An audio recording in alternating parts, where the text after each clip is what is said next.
So we've just finished a presentation where we defined the 6 trigonometric functions using the sides of a right triangle. So now we're going to come in and look at 2 examples of how we use that. All right, so our first example gives us a right triangle. Notice that in this right triangle, you only have 2 sides labeled, so you are going to need to find the missing side before you can really get started. So we're going to use Pythagorean theorem to do that. I'm just going to stick that up here kind of out of the way. Now remember, in terms of labeling things, we said that the side opposite the right angle had to be the C. Okay, so I'm going to go ahead and plug in the 13 for the C. Now, the A and the B don't really matter. It is the 2 legs of the triangle, so you can put a 5 in for the A or you can put a 5 in for the B. It doesn't really make any difference. I'm just going to stick it in for the A. And then we will solve for the other one. All right, so 5 squared is 25, 5 times 5.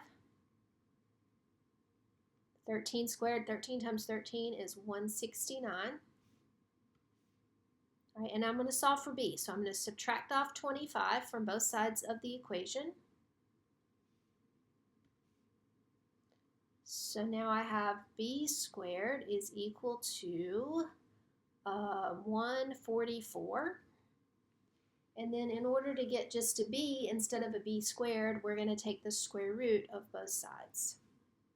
All right, so B is equal to 12. And now I can come down here to my triangle and I can label that missing side.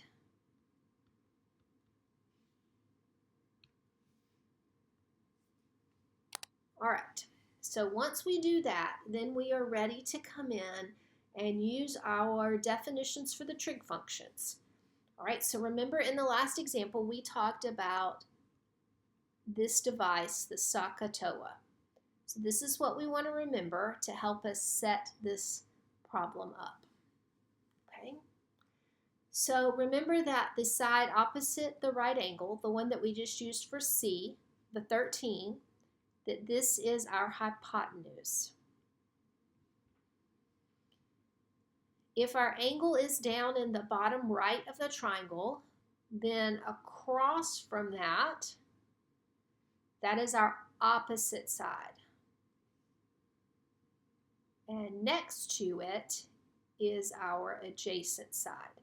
So in the beginning, it is helpful if you'll take a second and label your triangle like I just did so that you don't get confused about which side is which. Okay, so now we know which is the O, the H, and the A.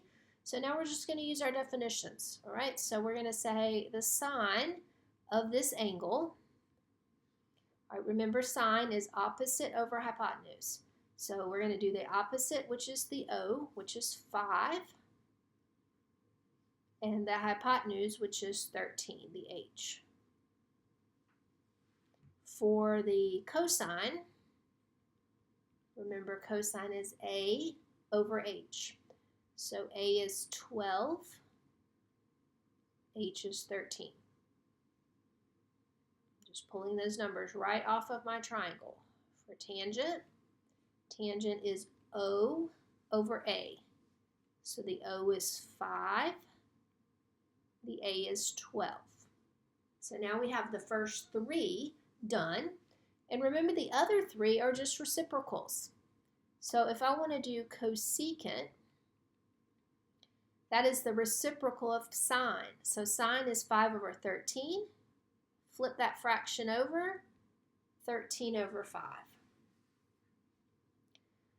For secant, we look at cosine, and we do the reciprocal. So cosine is 12 over 13.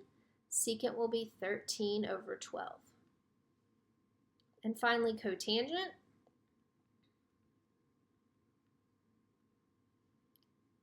Our fraction is 5 over 12, so we flip it over. We're going to have 12 over 5. So that's our first example, and that's usually seen as kind of an easy example to just show you how those functions work.